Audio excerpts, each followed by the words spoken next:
Marina Granovskaia makes decision over Chelsea future after Bruce Buck exit. Marina Granovskaia is set to become the latest high-profile member of Chelsea's hierarchy to leave the club following hot on the heels of Bruce Buck's departure, according to reports.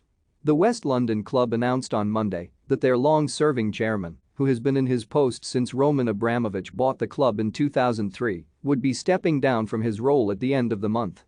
Co-owner Todd Boehly had hoped to convince Buck to stay, but is now set to take over the reins as chairman himself. Chelsea's new owners, a consortium majority funded by investment firm Clearlake Capital, had also hoped to keep Granovskaia at Stamford Bridge and held extensive talks with the Canadian-Russian.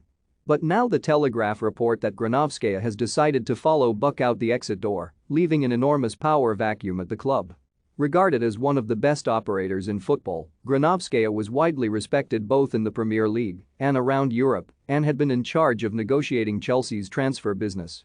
Chelsea consider signing second Man City star after Raheem Sterling. Chelsea target £8.5 million signing to compete with Reece James. Inter reject Chelsea's attempt to swap 4 players in Romelu Lukaku deal, but now that responsibility will be shared by Boehly and manager Thomas Tuchel, who will pick up the tasks left behind by the departing director.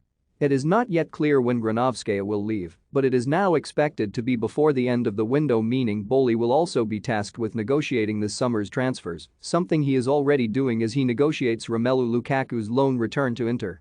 Granovskaia's looming departure is a massive blow to Chelsea and has not provided them with enough time to bring in a sporting director to take over her responsibilities, with Atletico Madrid's Andrea Berta believed to be the frontrunner.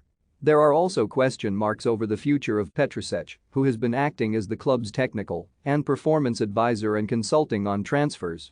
He too may decide to leave Stamford Bridge following the change of ownership, though his ties to the previous regime and Roman Abramovich are less strong than Granovskaia, who has been working for the Russian oligarch since the late 90s and was regarded as his de facto chief of staff. More Bruce Buck explains shock decision to step down as Chelsea chairman. More Raheem Sterling asking about Chelsea boss Thomas Tuchel ahead of transfer. For more stories like this, check our sport page. Follow Metro Sport for the latest news on Facebook, Twitter and Instagram.